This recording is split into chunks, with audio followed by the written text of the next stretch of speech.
जय श्री राम मित्रों। आज पुनः हाजिर हूँ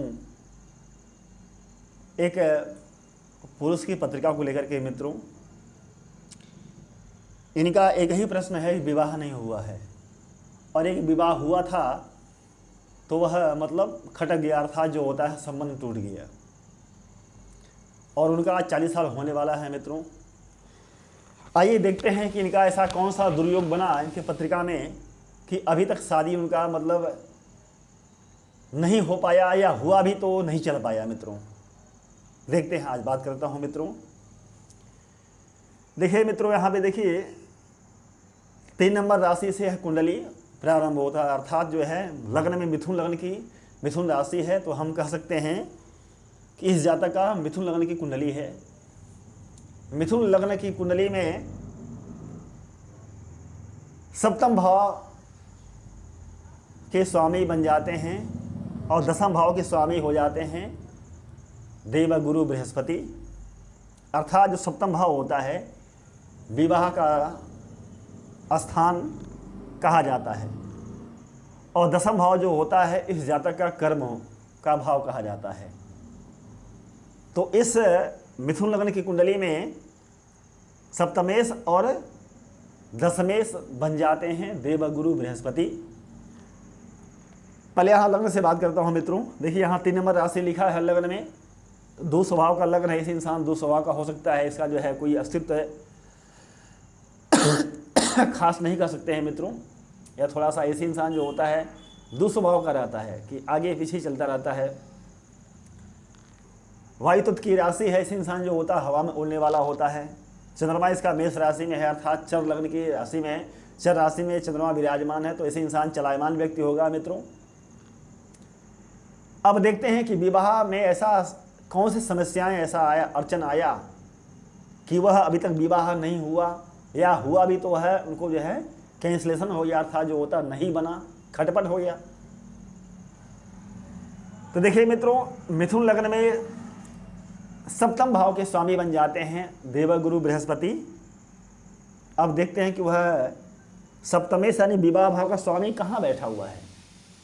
तो लग्न से छठवां, देखिए यहाँ पे गुरु देवता छठे भाव में वृश्चिक राशि पर वह 8 अंश पे विराजमान है।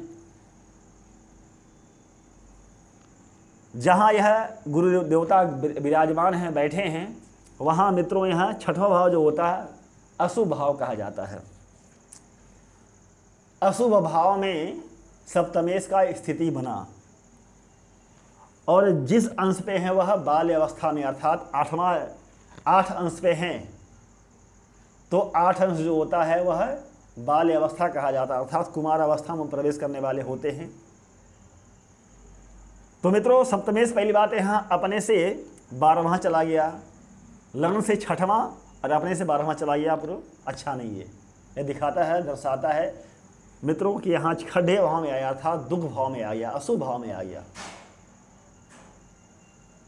ठीक है मित्रों, अब देखिए जहाँ सप्तमेश आया है, दुख भाव में आया है, वहाँ गुरु देवता के एक घर आगे केतु ग्रह विराजमान है, इनके घर में बैठे हैं, और एक घर पीछे शनि देवता विराजमान हैं। तो एक घर आगे पाप ग्रह, एक घर पीछे पाप ग्रह, तो यहाँ पाप कर्तरी में युक्त हैं। नंबर 1 तो खड्डे भाव में आए हैं, सप्तमेश आया है, दूसरे पाप कर्तरी में युक्त हैं। दूसरा पॉइंट मित्रों, अब देखते हैं कि सप्तम भाव में कौन सा ग्रह बैठा हुआ है। तो देखिए सप्तम भाव में जो होता है केतु देवता विराजमान है, 0 अंश के हैं, वक्र होकर बैठे हैं। वहीं राहु सीधे सीधे संपूर्ण दृष्टि से देख रहे हैं, राहु देवता भी। वहीं सूर्य की दृष्टि पड़ रहा सप्तम भाव में, वहीं बुध भी देख रहे हैं सप्तम भाव में, और मित्रों वहीं देखिए मंगल भी देख रहे हैं सप्तम भाव में। यानी सप्तमेश जो होता है अपने से खड्डे भाव में आया है, और जहाँ आया है एक घर पीछे शनि देवता विराजमान है और एक घर आगे केतु देवता विराजमान है। तो गुरु देवता जो होते हैं यहाँ पाप कर्तरी में फंसे हुए हैं। दूसरा पॉइंट मित्रों, तीसरा क्या है कि सप्तम भाव में यहाँ केतु देवता विराजमान है, चौथा क्या है कि राहु देख रहे हैं यहाँ पे, पांचवा क्या है कि सूर्य देख रहे हैं यहाँ पे, छठवां क्या है कि मंगल भी यहाँ अटैक कर रहे हैं मित्रों। यहाँ समझिए कि ऐसी स्थिति बन रहा है कि आज जो है इनका विवाह में बड़ी समस्याएं मित्रों आया। अब देखिए सबसे पहले हम बात करते हैं कि राहु की दृष्टि पड़ रहा है, राहु केतु के अक्ष में है ग्रह यहाँ पे। राहु मित्रों यहाँ देख रहा है सप्तम भाव में, तो राहु क्या करता है, अगर विलंब अगर शादी हो भी गया तो किसी तरह जो होता है शनिवत राहु कुजवत केतु, कुज मानी मंगल होता है, शनि की भांति राहु फल करता है। तो शनि क्या करता है, जहाँ देखेगा वहाँ विलंब कर देगा, वहाँ डाइवर्ट कर देगा इंसान को जो होता है।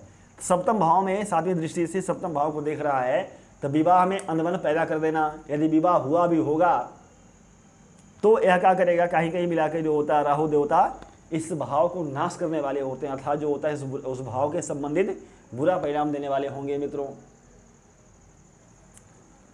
वही सूर्य भी देख रहे हैं मित्रों। अब सूर्य कौन है, तो मिथुन लग्न में जो होते हैं अशुभ भाव के स्वामी है, लग्न में गए हैं, यहाँ दिग्बली हो गया, अच्छी बात है।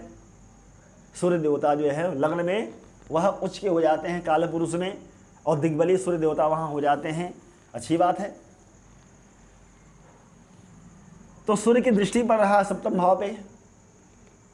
अब सूर्य कौन है, तो अशुभ भाव के स्वामी हैं, जहाँ गए हैं मित्र घर गए हैं, मिथुन राशि में गए हैं, बुध घर गए हैं, तो अच्छी बात है।